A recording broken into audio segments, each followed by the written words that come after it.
Applying to college can be a daunting experience. There are so many different steps and applications, so much to consider, but there's one aspect that does make our life a little easier, and that is the Common App, or the Common Application for college. This is used by thousands of students every single year to access hundreds of universities so that they can submit one form rather than submitting a form at each individual university. That said, the Common App can be pretty overwhelming, and we can feel a little lost when we're submitting it. So in today's video, I want to talk a little bit about how the Common App works, some things to consider, and we're going to focus on the activities section because that can be a really important section that students might not know what to do with. Now make sure you hit subscribe because every week we have a new strategy for you on how to work towards that debt-free degree. Hey there, my name is Jocelyn Pearson, founder of the Scholarship System and Debt-Free Degree Lab, our programs that help families work towards a strong financial future and avoid decades of student loan debt. In fact, we've helped families secure almost $13 million to date and growing every single day.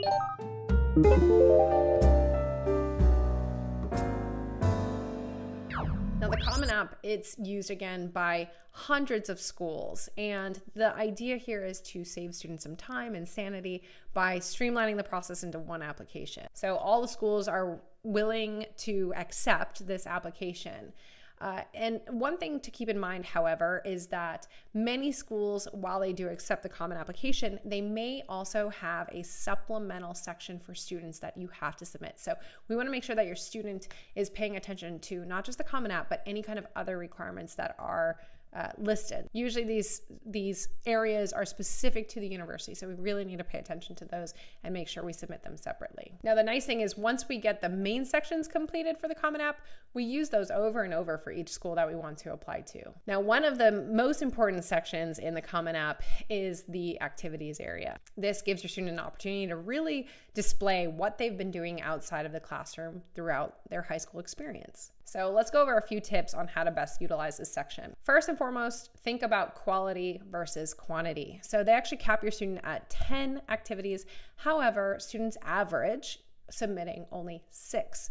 We really want to focus on explaining things that we are heavily involved in, deeply involved in, versus just listing a bunch of things that our student didn't really do. So if we just have National Honor Society and they just have to go to a meeting once a month, that should be really bottom of the list. We want to focus on ones where your student was really involved, passionate, made an impact. We also want to think about, is there an activity that they've done consistently or regularly over a longer period of time? Now, another tip with this is to brainstorm.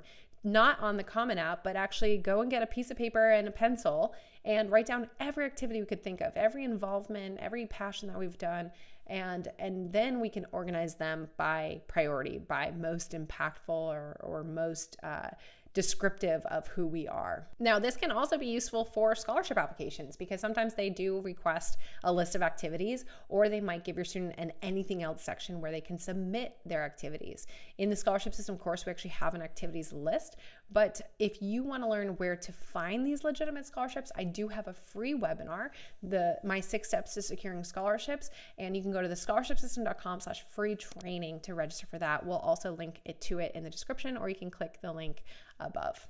Okay, the next tip is to put the most involved activity first. So whatever will really showcase who your student is, what their passion is, what they want to pursue in college.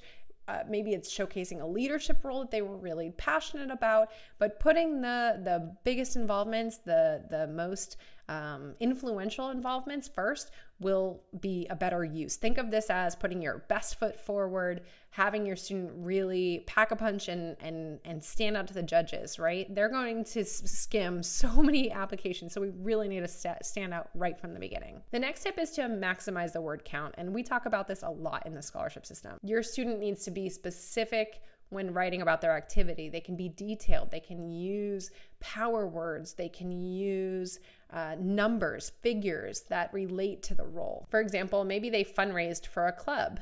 They could write, ran a fundraiser that raised X dollars for X charity. Believe it or not, this is okay not to use full sentences. We can use semicolons to help separate points. Now, my last tip is to make sure that this is proofread, not just by the student, but by parents, guardians, even maybe we could ask an English teacher or professor, but we want to make sure we have multiple eyes on this to catch any grammatical errors, any spelling issues, but also really to analyze the story we're telling about ourselves. We also want to check tenses. For example, if our student's still involved in it, is it written in present tense?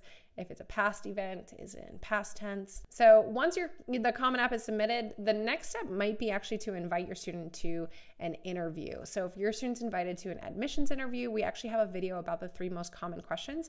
We'll link to that in the description, or you can click on it here on the screen as well. That'd be a great next video to check out after you check out that free webinar all about where to build that scholarship list. Comment below, is your student doing the Common App? And if so, how many schools do you think they'll be submitting their application to?